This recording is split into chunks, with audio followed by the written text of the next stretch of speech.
Hey everybody, welcome back to another Tax Times Tuesday. Y'all already know it's me, Realtor Chris K, here with Deontaye Derrico, More Life Account. And we got a good one here today where we're going to be talking about some more tax tips here for Tax Times Tuesday. So, the first thing I want to ask you about today, with a lot of people get into entrepreneurship or starting businesses, they're not paying taxes like they used to when we were W-2 employees. So with that being said, a lot of people are being shocked when it comes to the end of the year and they see that, hey, I got a big ticket that I got to pay for my tax bill. What ways can we reduce that amount that we have to pay at the end of the year? All right, so yeah, that's a great question, especially for new business owners and people who are leaving their full-time job and career to pretty much make money on their own. Because at the end of the day, I mean, we're in the U.S. and your income is taxable, like it's taxed. I mean, that's how the country works. One of the only things that's guaranteed is that we have to pay taxes. But if nobody wants to pay, huge tax bills, especially not all at once.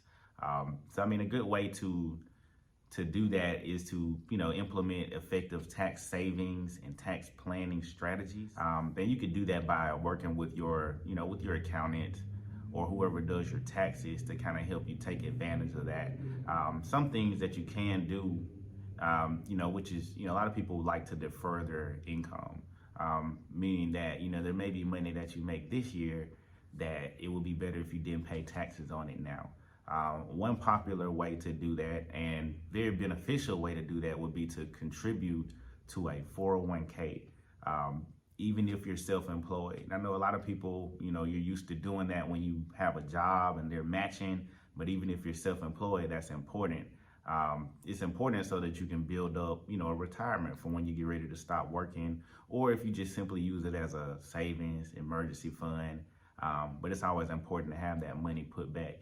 The benefit of that is if you do set up a traditional 401k, you're able to defer the income that you put in that. That way you're not paying taxes on it. So for example, for 2022, you can contribute up to $20,500 into your 401k, and that amount would be excluded from your taxable income. So that's something that would definitely help you save on taxes, if you're able to do that during the year. Awesome.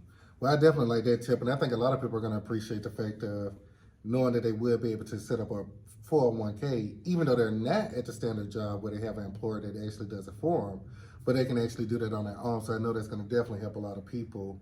And what about a person who, if I have set up a 401k, I have that money that's already going to be deferred. I don't have to pay on it. However, business is going good, which we're happy about.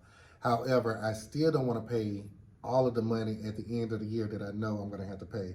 So is there any type of way throughout the year that I can be better at planning for that bill, or to where I can even know how much I am going to be paying at the end of the year? Yeah, absolutely. So the first year that you're in business, what you want to do is you want to keep a accurate measure of your income as you make it. And that could be, the profit after you take out your expenses on a quarterly basis. So, what you want to do is there's a form, 1040 ES, that you can use to calculate your estimated taxes on a quarterly basis. And your accountant can help you do that. Me and in my firm, we get clients all the time where, we may meet at the end of the year and they've already accrued a tax bill. So at that point, I'll still break down the income, and then we'll tell you what you should have paid. Now, this is the first year that you should owe. Then you wouldn't be required to do those estimated taxes because you wouldn't have known until the year's over that you're going to have a tax liability. Right. But for example, if you've already filed this year and you came out owing, your taxes are going to automatically generate estimated tax payments that you should pay going forward for the year that we're in. Now with that, there is a slight penalty for not paying them as you go, and for not filing those forms. It's like 0.5%, no more than 25% on the balance that you do owe for your taxes each quarter. Awesome. So basically we need to go ahead and make sure that we're staying ahead of the game and setting us up, and that's something that's good to know that this is something we should be doing anyway. Yeah, absolutely. And a lot of times, I mean, if you're a business and you have no employees, then it's good to keep up with your, your profit, because that's what you're paying taxes on. And then corporations, what they'll do is they'll pay wages. So if you have payroll, you'll pay your employees, you'll pay yourself, and you'll pay wage tax during the year. So if you're doing that, then you could probably bypass the 1040 if you're paying all of your taxes during the year. I definitely appreciate hearing that one.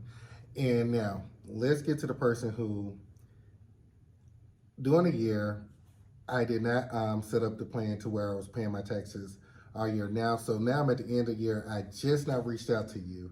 Let's just say it's November, December, and you tell me that, hey, tax time come, I got a big bill that I'm gonna have to pay. Is there anything that I can do, even though it's the last minute, that I can reduce that amount that I'm gonna have to pay for my tax bill? Yeah, that's another good question. I mean, that's what I like to call reactive accounting. Just basically trying to account for things after they've already happened, which at that point, I mean, there's not much you can change. Like if I meet you in December or November and your business already went through, 9 months of the tax year, you've already pretty much done everything. And, we wouldn't undo that. But I mean, if there may be things that you might see yourself needing going forward. So for example, we may be in November and you might know like, hey, we might need some new computers for next year, or, there's some office furniture that I plan on buying in the next couple of months, or, you might want to, you might plan on paying your employees a bonus, or, anything like that, that if you can afford it and you can go ahead and make that expense before your tax year ends.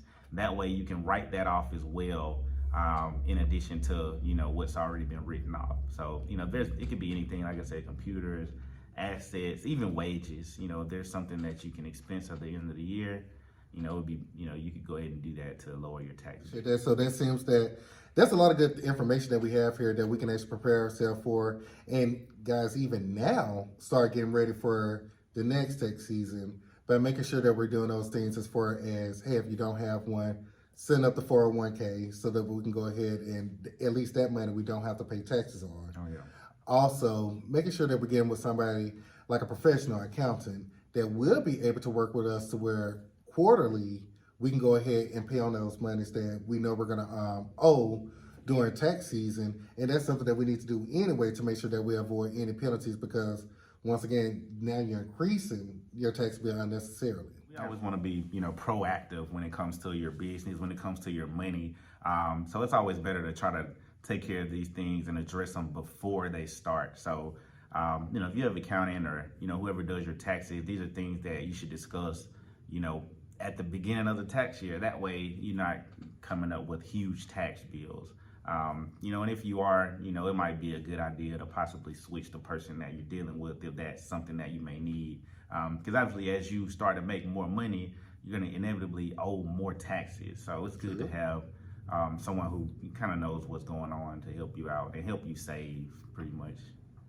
All right. Well, I like everything that you just said there. Like I said, that's definitely going to bless and help a lot of people here. So is there any more tips that you got for anybody on today? No, I think that was a good tip, man. Tax savings. I mean, that's one thing that's guaranteed. You make money, you got to pay Uncle Sam. So those are just some ways that you could save, try to maximize on your income. Awesome. Well, hey, y'all heard it from the man himself, Deontaye, Derrico, a More Life Accountant. So make sure y'all hit him up and reach out to him for your account needs and also your tax needs. All right, guys. So this has been another good episode of Tax Times Tuesday with Realtor Chris K and Deontaye, Derrico, a More Life Accountant. Stay tuned. Hope to see you next time.